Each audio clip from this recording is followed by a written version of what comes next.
Cadê? Eu.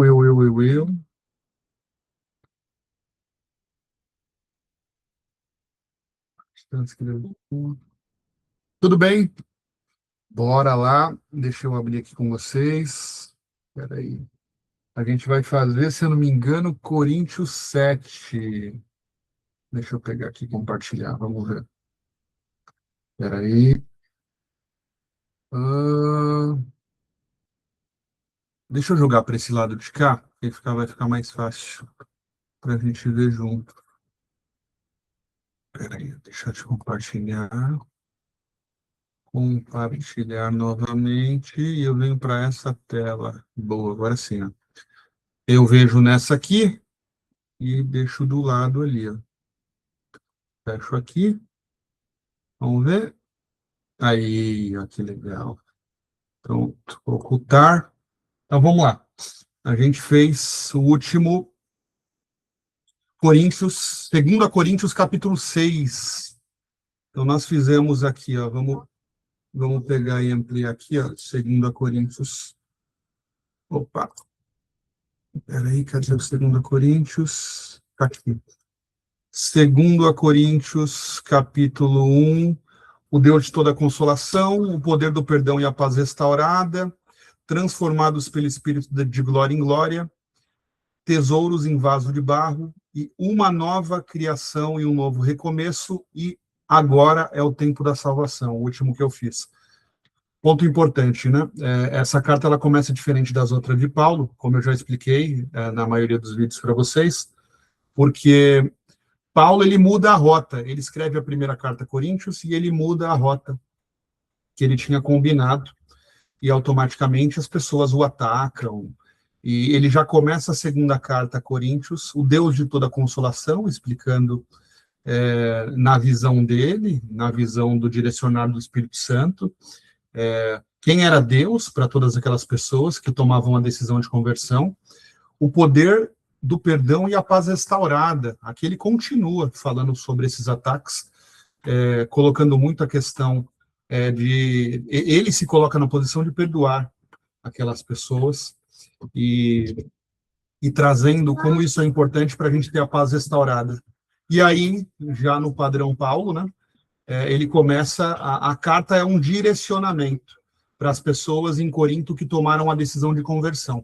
Então, aí ele começa o direcionamento. Transformados pelo Espírito de glória em glória, tesouros em vaso de barro, uma nova criação e um novo recomeço. Agora é o tempo da salvação. Esse aqui é bem legal também. Não receba a graça em vão.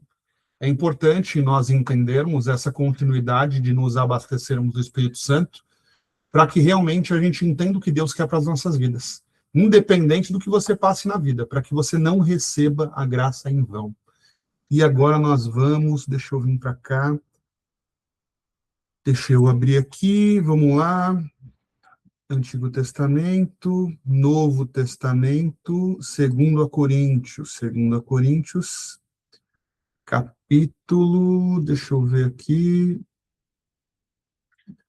capítulo 7, está aqui, 2 Coríntios, capítulo 7. Gerar estudo. Boa, está aqui. Então, vamos começar 2 Coríntios, capítulo 7. Como eu falei para vocês, o 1 Coríntios ele escreveu de Éfeso, 2 Coríntios ele foi para Macedônia, que fica em cima de Corinto, e ele escreveu essa segunda carta, continuou tendo problemas na região de Corinto, com os convertidos de Corinto, e ele escreve uma segunda carta para aquelas pessoas que tomaram a decisão de seguir Cristo. E vamos lá. Purificação e confiança. Amados, uma vez que temos tais promessas, purifiquemo-nos de toda impureza, tanto da carne como do espírito, aperfeiçoando a nossa santidade no temor de Deus. Recebam-nos em seu coração, a ninguém tratamos com injustiça, a ninguém corrompemos, e de ninguém buscamos o nosso proveito. Não digo isso para condená-los, pois já lhes disse que estão em nosso coração para juntos morrermos e vivermos. Muito grande é a confiança em vocês, e me glorio muito a seu respeito. Sinto-me grandemente consolado e transbordado de alegria em todas as nossas tribulações. Então, a purificação e confiança. Então, aqui ele está trazendo a importância de nós estarmos abastecidos, porque o Espírito Santo, ele vai nos trazer o melhor para as nossas vidas. Então, eu acho que essa palavra aqui é muito forte, o temor a Deus, né? Você vai passar coisas boas e ruins, você vai errar e vai acertar, mas nunca esqueça que nunca haja com segundas intenções. Deus não vai ao seu favor se você agir com segundas intenções. Então, aí eu falo que a intenção é o segundo nome de Deus. A intenção é a intercessão entre Cristo e Deus. Porque se você está vivendo com as intenções corretas, olha, mas há 15 anos atrás, eu fiz uma ação que eu me arrependo. 15 anos atrás você era uma outra pessoa, com uma outra cabeça, com outro entendimento. É importante entender que a partir do momento que você toma uma decisão de viver através do Espírito, o Espírito vai te direcionar. E muito disso é o temor a Deus. Você entende claramente quais os caminhos Deus quer para a sua vida. E é natural, como ele está falando aqui, se abastecer. Para que se abastecer? Para que a gente possa se purificar de toda a impureza, tanto da carne como do espírito, aperfeiçoando a nossa santidade. Então, que a gente receba isso no nosso coração. Fala-se muito sobre o coração endurecido, né? E fala-se muito sobre o coração ensinável. É um coração que está pronto para receber as direções do Espírito Santo, que está pronto para entender o seu melhor, para que você ache cada vez mais a sua identidade. Então, é isso que ele está falando aqui. E ele diz, não digo isso para condená-los, eu não estou falando isso. Se eu estou escrevendo essa carta para vocês, o que Paulo está falando aqui, né? Se eu estou escrevendo essa carta para vocês, é porque está tendo alguma coisa errada aí. Porque eu deixei presbíteros, porque eu deixei pessoas que acreditam no Espírito Santo, eu deixei pessoas que se converteram em nome de Cristo. Mas, se ele está precisando escrever essa segunda carta, é porque muita coisa ainda está acontecendo errada lá. E ele, como um apóstolo, ele recebe um direcionamento diferente de pessoas que têm outros dons. Então, automaticamente, ele está mandando essa carta para colocar os convertidos no eixo, vamos dizer assim, vamos trazer dessa forma, tá? Então, ele está colocando aqui, eu não estou dizendo isso para condenar vocês, eu estou dizendo isso para que vocês abasteçam cada vez mais o Espírito e para que, de forma natural, vocês temam mais a Deus, para que, de forma natural, vocês entendam as promessas que Deus tem para a vida de vocês e vocês se aproximem cada vez mais da identidade de vocês. A conversão em Cristo vai fazer com que você seja você. Esse é o ponto principal. E aí ele continua trazendo aqui, ó. Pois já lhe disse que estão em nossos corações para juntos morrermos e vivermos. Se nós estivermos alinhados, todos em busca do Espírito Santo, todos em busca da mesma direção, as coisas elas fluem em pessoas diferentes. Eu e a minha esposa, a gente já passou situações aonde colocaria em xeque a nossa confiança. E o Espírito Santo entrega para mim e para ela. É uma loucura. Então, não há necessidade novamente, de Paulo forçar uma situação. Porque se vocês estiverem temendo a Deus, se vocês estiverem se abastecendo do Espírito Santo, a mesma direção, em unidade, individualmente eu marco só uma coisa. Agora, em comunidade, o que é melhor para a comunidade, o Espírito Santo vai nos direcionar em conjunto. Se nós temos pessoas no grupo que automaticamente não temem a Deus, se nós temos pessoas no grupo que automaticamente não acreditam no direcionar do Espírito Santo, você começa a ter pessoas que começam a quebrar a confiança do grupo. Entende? Então, se todos nós estivermos em coração temendo a Deus, se todos nós tratarmos injustiça, se todos nós nos purificarmos, se todos nós buscarmos nos abastecer do Espírito Santo, morreremos e viveremos juntos. É isso que ele está falando. Muito grande é a minha confiança em vocês, e me glorio muito a respeito de vocês. Sinto-me grandemente consolado e transbordo de alegria em todas as nossas tribulações, porque ele está sendo direcionado por Deus através do Espírito Santo de Cristo. Basicamente isso. Então, se eu sei quem está me guiando, eu posso estar passando pelo maior deserto do mundo que eu vou passar alegre. Claro, o próprio Paulo aqui já coloca que tem situações que realmente doíam no corpo e na alma, mas automaticamente ele se abastecia e entendia que era necessário passar por aquilo para que ele cumprisse o propósito dele.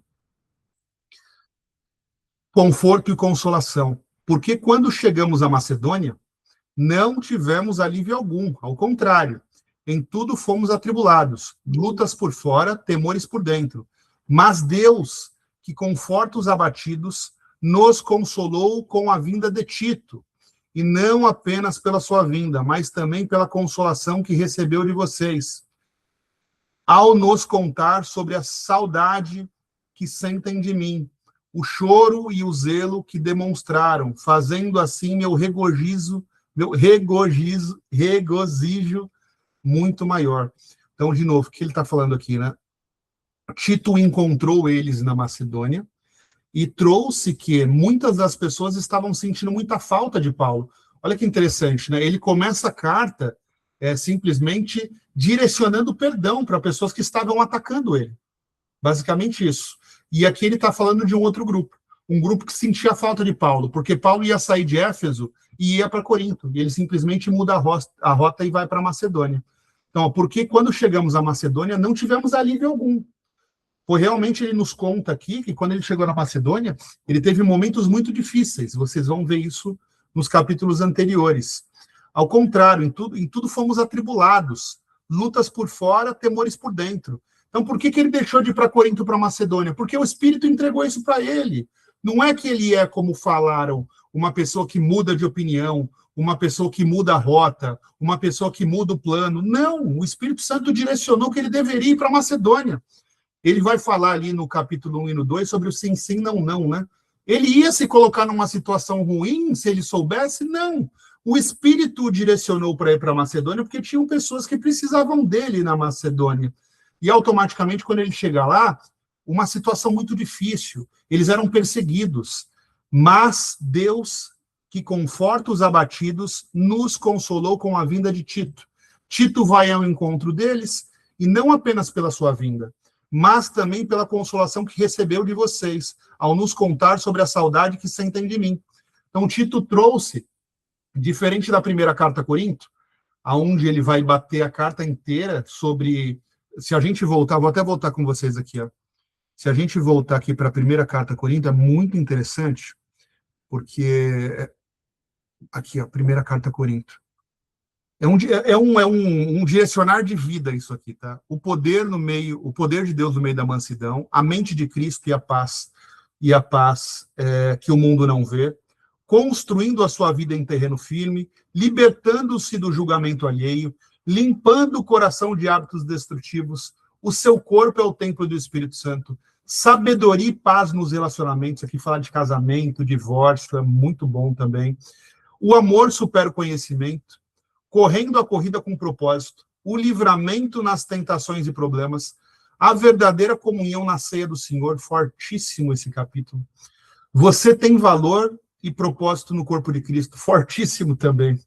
O supremo dom do amor, a música do Renato Russo sai desse capítulo, ainda que eu falasse a língua dos homens, a língua dos anjos, vai sair daqui, que ele fala que não adianta nada você ter as melhores intenções se não tem amor. E aqui ele vai trazer ordem e edificação para encontrar a paz. Aqui começa, algumas pessoas começam a competir entre si por quem buscava mais Deus, alguns convertidos fora de Corinto, e os próprios coríntios, uma cidade grega, então eles já tinham o ego muito inflado pelo conhecimento, por serem uma região de pessoas sábias, de pessoas cultas. Então, automaticamente, começam grupos de coríntios se confrontarem entre si com quem recebe mais o Espírito Santo, com quem fala melhor em línguas. E aqui ele finaliza isso falando sobre esses pontos. E firmeza e coragem e amor para seguir em frente. Aqui ele simplesmente direciona, inclusive, para as pessoas que o buscaram. Ele estava em Éfeso, edificando Éfeso. E 3 pessoas foram até Éfeso para falar: Paulo, nós precisamos que você nos direcione, porque está acontecendo muita coisa lá em Corinto. Essas pessoas explicam para Paulo. Paulo escreve uma carta que foi dividida lá na frente depois em 16 capítulos, e essa carta era para direcionar os coríntios que estavam simplesmente se desviando do centro do coração de Cristo. Basicamente isso. Aqui na segunda, como a gente está fazendo agora, isso tudo que nós estamos fazendo, a gente já inicia conforto e consolação. Então, começa a carta com pessoas que simplesmente não gostaram dele ter mudado a rota, dele, em vez de ter ido para Corinto, ter ido para Macedônia, mas aqui Tito vai ao encontro dele na Macedônia, ao encontro de Paulo, e deixa claro, e não apenas pela sua vinda, mas também pela consolação que recebeu de vocês, ao nos contar sobre a saudade que sentem de mim, o choro e o zelo que demonstram, fazendo assim meu regozijo muito maior. Porque, embora eu tenha me entristecido com a carta que vos enviei, não me arrependo.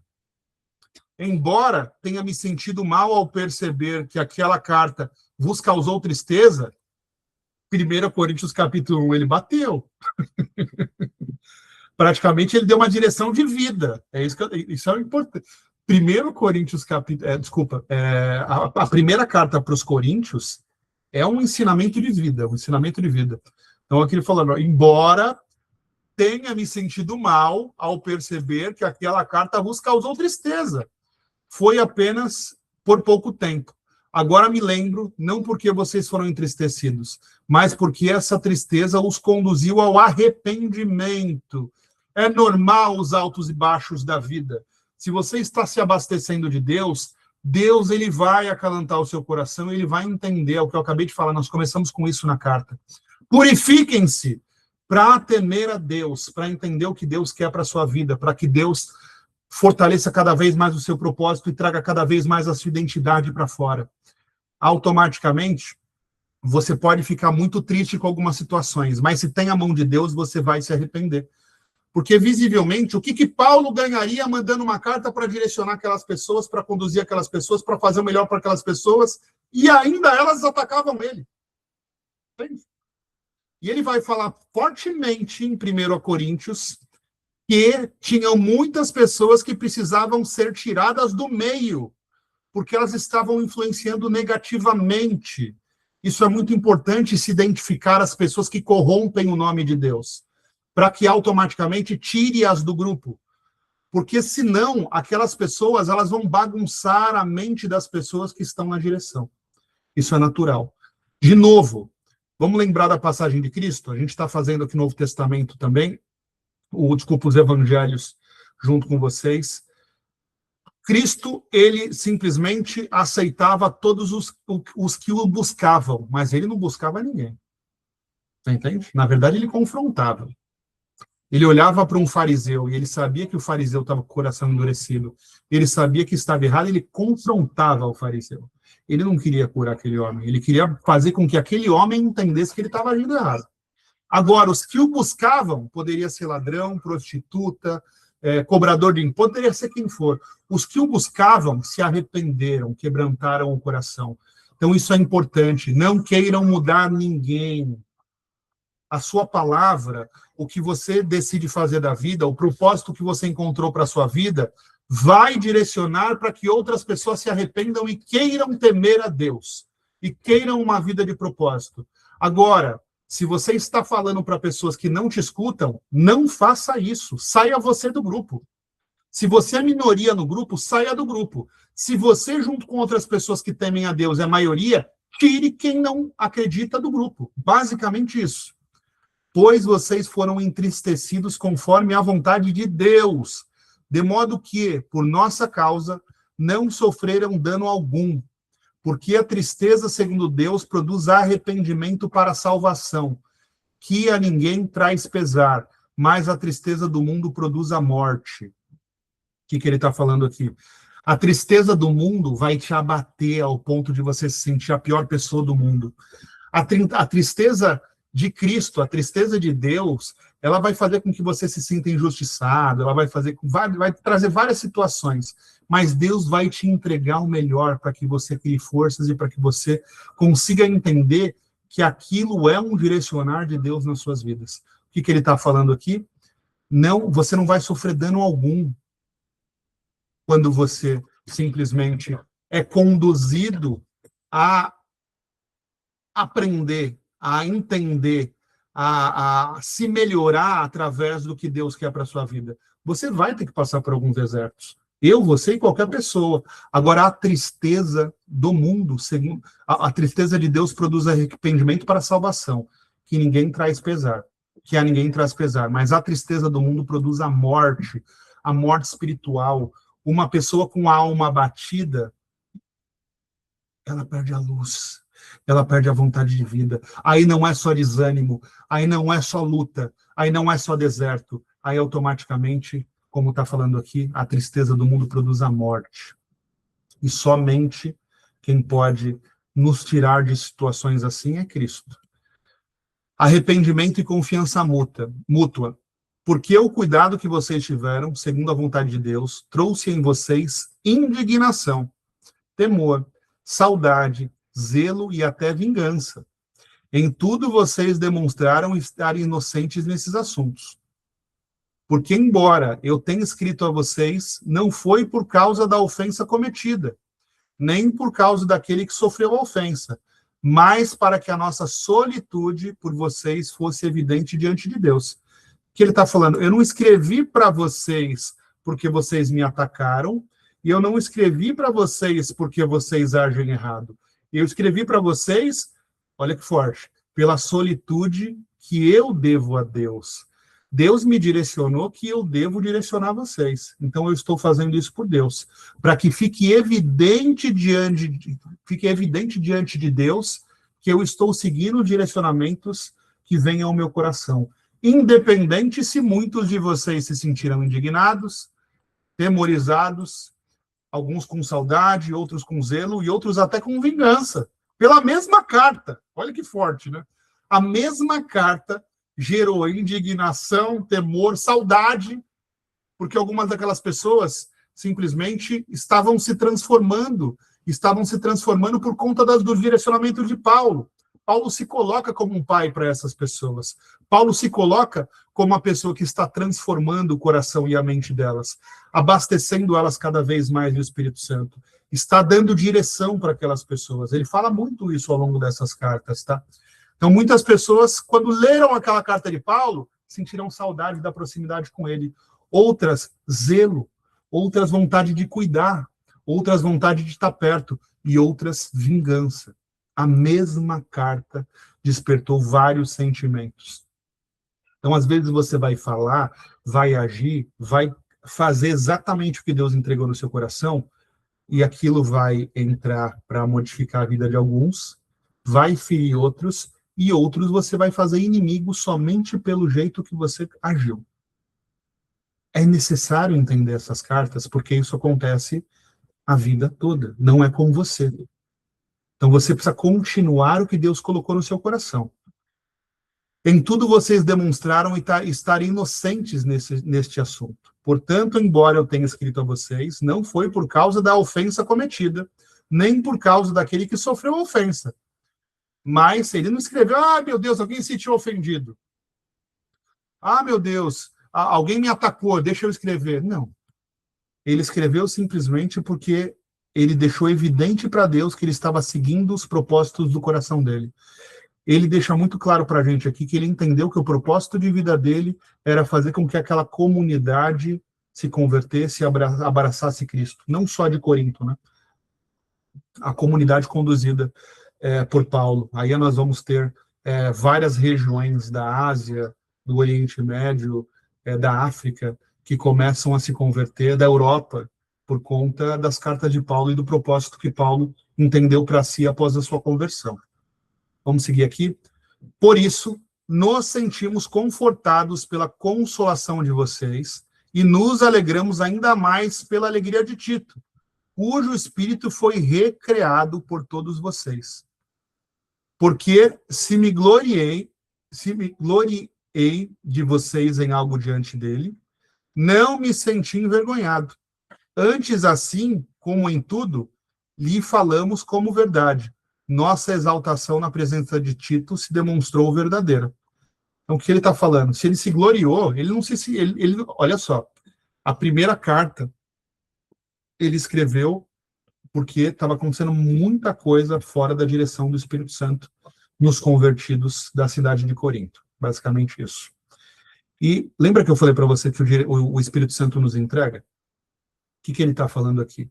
Quando eu escutei Tito falando, cujo espírito foi recriado por vocês, quando eu escutei Tito falando, eu consegui entender que realmente era real, que muitas daquelas pessoas precisavam da direção da minha carta. Outros ficaram ofendidos, outros me têm agora como inimigo, mas a maioria de vocês precisavam daquela carta. Então, eu estou me gloriando diante de Tito, e não me sinto mais envergonhado, porque eu consigo sentir através de Tito que está havendo mudança em Corinto. É isso que ele está falando para a gente aqui, tá? E o seu estranhável afeto por vocês cresceu cada vez mais, lembrando-se da obediência de todos vocês e de como o receberam com temor e tremor. Alegro-me por poder confiar plenamente em vocês em todas as coisas. Então, ele está direcionando aqui, alegro-me por eu poder confiar em você em todas as coisas. Ele está vendo mudança naquele povo, mas foi necessário a carta que ele direcionou. Então, de novo, aquela carta foi uma carta inspirada por Deus. Nós temos aqui no Novo Testamento, nós temos 27 cartas. 27 livros, perdão. Desses 27 livros, nós temos 13 desses livros que foram escritos por Paulo. E, basicamente, 50% dos livros escritos por Paulo. 13, agora eu fiquei na dúvida de 13 ou 14. Quantas, vamos só para não errar com vocês aqui. Quantas cartas, quantos livros da Bíblia Paulo escreveu? 13, é isso mesmo. Naquela época, existem os canons, que são os textos considerados inspirados por Deus, e até por isso, no meu entendimento bíblico, tem coisas que se revelam para mim hoje, que quando eu faço a mesma leitura, um ano depois, se revelam de uma forma diferente. Então, é um cânon, é uma palavra viva, é uma água corrente, é o livro da vida. Então, baseado no seu entendimento, na sua maturidade, na sua sabedoria, a mesma palavra se entrega de forma diferente para você, porque você está amadurecendo. Naquela época, existem livros chamados apócrifos, né? Todos eram iguais, né? Mas foi selecionado através de vários concílios, e os concílios, o final se entendeu que essas cartas que estão na Bíblia eram canons. Outras eram reais, escritas na época por pessoas da época, que também algumas conviveram com Cristo, algumas conviveram com apóstolos, algumas conviveram com mártires da época, mas não foram consideradas canons. Então, automaticamente, elas trariam, de alguma forma, uma confusão no entendimento. Então, essas cartas são consideradas canon. Por quê? O que significa isso? O que é o canon? O que é a carta inspirada por Deus? É uma carta que vai fazer com que Deus, através de Paulo, fale com as pessoas de Corinto, mas Deus, através de Paulo, fale comigo e com você, em 2026. É uma carta viva. Então, é importante, eu baixei aqui vários apócrifos, eu tenho vários apócrifos. Tem um apócrifo que é o Evangelho de Tiago, se eu não me engano, que não está na Bíblia, não é um cânon, é um apócrifo, mas ele traz o nascimento de Jesus e a história de Maria de uma forma diferente. Traz o presépio, traz algumas situações que provavelmente influenciaram muito o Ocidente, porque é basicamente o Natal. É basicamente algumas coisas que nós vivemos aqui no Ocidente. Então, claramente, alguns daqueles apócrifos influenciaram muito o mundo que nós temos hoje, como o mundo é hoje, como nós vivemos hoje. Mas, em algum momento se entendeu que aquelas cartas, elas contavam histórias, elas traziam informações relacionadas a tudo o que aconteceu naquela época, mas não era uma carta viva. Paulo, quando eu leio aqui, ele está falando comigo. E você que vai me assistir aí, você vai entender que ele está falando com você. É uma carta viva. Então, nós estamos aqui, 2 Coríntios, como eu falei, a segunda carta que ele envia, aqui já recebendo um direcionamento de Tito, de que houve mudança em Corinto, baseado na primeira carta, para o bem e para o mal. Ele fez inimigos por conta dessa carta, inclusive, mas muitas pessoas estavam se arrependendo, inclusive, por conta daquela carta. Vamos sair de Corinto, vamos vir para cá, é uma carta importante para você entender muito da Bíblia e muito de como você deve viver como pessoa. É uma carta extremamente importante. E nós estamos aqui nessa segunda carta, escrita da Macedônia, no capítulo 7 de 13. Fechamos o capítulo 7, onde ele fala da purificação e da confiança, que nós precisamos ter uns nos outros, inclusive. Porque, de novo, se estamos buscando o temor a Deus, se estamos buscando nos arrependermos, nos purificarmos, nos aperfeiçoarmos, automaticamente a gente vai entender, como ele está falando aqui. Ele consegue entender o movimento de Corinto somente através das palavras de Tito. Porque o Espírito Santo está entregando isso para ele. A verdade no que Tito está falando, e ele consegue sentir aquilo através do Espírito Santo. Ele fala sobre o conforto e sobre a consolação, e ele fala sobre o arrependimento e a confiança mútua. E fechamos a segunda carta a Corinto. Vamos fazer rapidamente aqui os pontos de reflexão. A diferença entre tristeza e arrependimento. O capítulo 2 de Coríntios, o capítulo de 2 Coríntios 7, nos apresenta a importância da purificação e da santidade. Paulo enfatiza que a tristeza, segundo Deus, produz arrependimento para a salvação, ao contrário da tristeza do mundo. A tristeza do mundo ela vai fazer com que você se sinta injustiçado, com que você crie raiva, crie ódio, queira vingança. Meu amigo, se você passar por um problema e você não tiver Deus na sua vida, isso vai endurecer seu coração de um jeito que você muda a sua visão de mundo. Como eu vejo pessoas, um término, uma morte na família, um problema financeiro, e pronto, automaticamente mudou o coração. E aí eu preciso buscar culpados, e aí eu preciso simplesmente entender que o mundo não presta, que as pessoas são podres, que, cara, são pessoas como você, que estão em evolução também, assim como você também. Então Deus vai limpar isso do seu coração, para você ser mais seletivo, com a sua fase de vida, inclusive. Você precisa entender, como Cristo fez, que eu estou aqui para todos. Eu estou aqui para quem já vem vivendo a palavra de Deus, eu estou aqui para quem vem agindo errado, eu estou aqui para quem vem agindo certo, eu estou aqui para todos. Mas eu preciso que você, de coração, me busque. Basicamente isso. Deus está batendo no seu coração todo dia, mas se você não abrir, ele não vai abrir. Precisa partir de você. É basicamente isso que a gente está vendo aqui. Então, se você está buscando Deus, a tristeza, os problemas da vida vão te trazer arrependimento para que você amadureça cada vez mais. Isso nos leva a refletir sobre a maneira como lidamos com as adversidades e como podemos transformar a tristeza em uma oportunidade para o arrependimento e a salvação. Para aqueles que se sentem angustiados e ansiosos, é fundamental entender que a verdadeira paz e alegria vem de dentro e que a tristeza, segundo Deus, é o caminho para a libertação. Amém. Vamos ao ponto de reflexão. Para refletir em grupo, baseado na diferença entre tristeza e arrependimento. Quantas vezes nos deixamos levar pela tristeza do mundo, em vez de buscar o arrependimento e a salvação?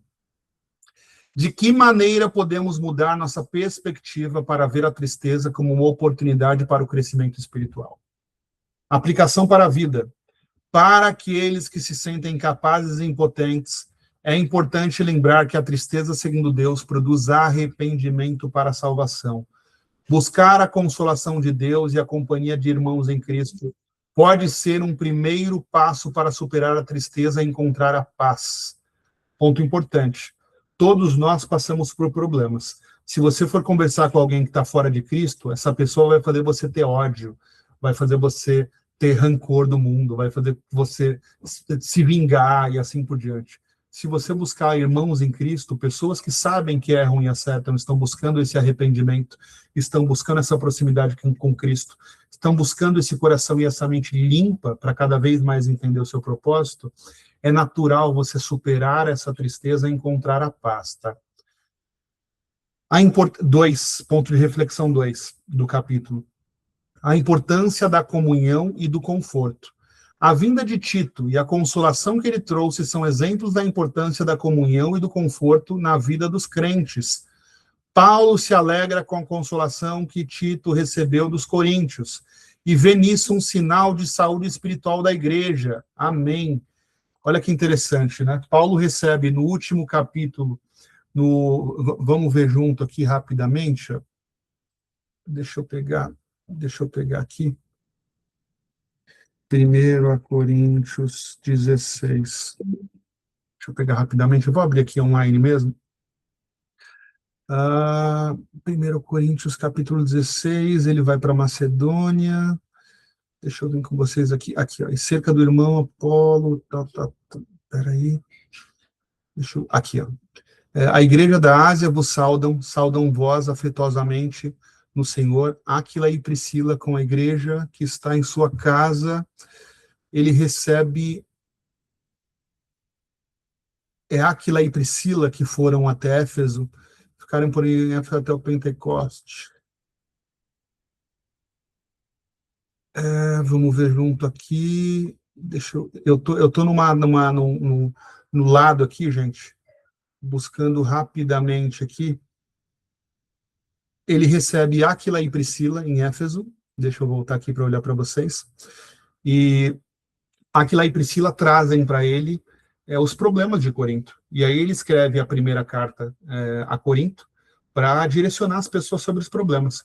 E olha que interessante que essa segunda carta, o Tito traz já uma consolação, né? A vinda de Tito e a consolação que ele trouxe são exemplos da importância da comunhão e do conforto da vida dos crentes. Paulo se alegra com a consolação que Tito recebeu dos coríntios e vê um sinal de saúde espiritual da igreja. Aquela carta, infelizmente, confrontou muita gente ao ponto das pessoas quererem vingança de Paulo. Um homem que estava simplesmente dedicando a sua vida a espiritualizar e mudar a vida de outras pessoas que acreditavam em Cristo, hein? Ele não estava fazendo nada além disso. E, basicamente, além dessas pessoas que receberam aquela carta de forma ofensiva e ruim, aquele direcionamento de forma ruim, muita gente recebeu de forma boa. Então, isso para ele foi um sinal de saúde espiritual da igreja. Isso nos leva a refletir sobre a maneira como podemos nos apoiar mutuamente em tempo de tribulação. Para aquele que tem crise, estão beirando a depressão, o apoio da comunhão pode ser fundamental para encontrar o alívio e o consolo. Vamos para a reflexão da importância da comunhão e do conforto. De que maneira podemos criar um ambiente de comunhão e conforto em nossas igrejas e comunidades, onde as pessoas se sintam acolhidas e apoiadas em tempo de necessidade? Aplicação para a vida. Para aqueles que se acham incapazes e impotentes, buscar a consolação e o apoio dos irmãos em Cristo pode ser um caminho para encontrar forças e superar as dificuldades. A partir da verdade bíblica, podemos nos esforçar para criar comunidades que sejam fontes de conforto e apoio. Amém. Isso aqui que eu estou fazendo com vocês, que eu preciso voltar cada vez mais. Eu estou lendo para mim, tá? Olha que forte isso. Mas eu tenho certeza que quando eu publicar isso online, eu vou estar entregando essa palavra e esse entendimento para alguém também que precisava dessa palavra. 3, confiança e obediência. A confiança de Paulo nos Coríntios é um exemplo da importância da confiança e da obediência na vida espiritual. A obediência dos coríntios e o seu receio de Deus são sinais de maturidade espiritual. Isso nos leva a refletir sobre a maneira como podemos demonstrar nossa obediência a Deus e como podemos confiar plenamente nele. Para aquele que não consegue encontrar paz, alegria e harmonia, a obediência e a confiança de Deus podem ser o caminho para encontrar a verdadeira paz. Para a gente poder refletir em grupo aqui sobre a confiança e a obediência, tá? De que maneira podemos demonstrar nossa obediência a Deus em nosso dia a dia, mesmo diante de desafios e adversidades? Como podemos confiar plenamente em Deus quando tudo parece dar errado? Aplicação para a vida. Para aqueles que se sentem perdidos e sem direção, a obediência a Deus é a confiança em sua soberania, podem ser o ponto de partida para encontrar a paz e a alegria. Buscar a orientação da palavra de Deus e a consolação do Espírito Santo pode guiar os passos e iluminar o caminho. Amém. Nós precisamos de direção, nós precisamos entender as melhores tomadas de decisão, quando tudo está certo, quando tudo está errado. Então, de novo, você pode estar no fundo do poço, mas, de novo, para você entender como sair do fundo do poço, para você entender como fazer com que as coisas achem um caminho, inclusive, para que Deus haja ao seu favor, você precisa buscá-lo. E o que é buscar Deus? É ele simplesmente agir por você no problema? Não. É você estar em paz para entender os caminhos que Deus quer para a sua vida, as tomadas de decisão. Você vai ter que tomar muita decisão quando algo dá errado na sua vida. Muita mesmo. Às vezes você vai tomar 20 decisões num único dia. Então, com Deus, com a paz no coração, você vai ser mais assertivo nas suas decisões, porque o Espírito Santo vai te entregar o melhor caminho a ser seguido. É isso que a gente vai receber de Deus dentro da escolha. Você que decide o caminho que você quer seguir. Se você compreender quais são os sinais de Cristo na sua vida, ele vai te entregar o melhor para você cada vez mais achar a sua identidade e o seu propósito. Mas é uma escolha sua. Inclusive, se você está no começo dessa jornada, é uma escolha sua se você quer confrontar algumas coisas. É uma escolha de cada um. Fechamos, segundo a Coríntios, capítulo 7, mais um capítulo maravilhoso. A gente já está partindo para a parte final, da metade para o final de 2 Coríntios. Então, nós falamos aqui de purificação e confiança, conforto e consolação, arrependimento e confiança mútua, e ponto de reflexão, a diferença entre tristeza e arrependimento. Importante, hein? A importância da comunhão e do conforto. É importante nós nos comunicarmos entre si para que o Espírito Santo possa nos abastecer. Às vezes você está caído e você vai escutar a palavra de alguém que vai fazer com que o seu vaso seja reabastecido. E a confiança e a obediência. Paulo está nos falando aqui como a gente precisa confiar em Deus em momento de tribulação e obedecer aos sinais e à direção que ele tem para a nossa vida, mesmo em momentos complexos, porque automaticamente o Espírito Santo vai guiar os seus passos e iluminar o seu caminho. É isso. Deixa eu voltar aqui com vocês, deixa eu voltar, para cá. Aí, fechamos 2 Coríntios, capítulo 7. Eu volto com vocês depois no capítulo 8. Realmente mais um capítulo que é muito bom, né? Eu faço isso porque eu sinto que eu devo gravar e colocar para fora, mas ele vem primeiro para o meu coração. E eu tenho certeza que se veio para o meu coração, porque essa palavra é viva, vai para o coração de muitos de vocês, tá? Maravilhoso Deus e Pai, muito obrigado por essa palavra, por esse entendimento, meu Pai, por me dar direcionamento e discernimento para conseguir conduzir o entendimento dessas palavras sagradas, desse cânon bíblico, dessa água viva, de tudo que o Senhor quer para a minha vida e para a vida de todas essas pessoas que tomaram a decisão de viver através da sua direção. Muito obrigado por esse capítulo, por esse entendimento, e nós nos encontramos no próximo capítulo de 2 Coríntios. Beijo, gente. Tchau, tchau, tchau.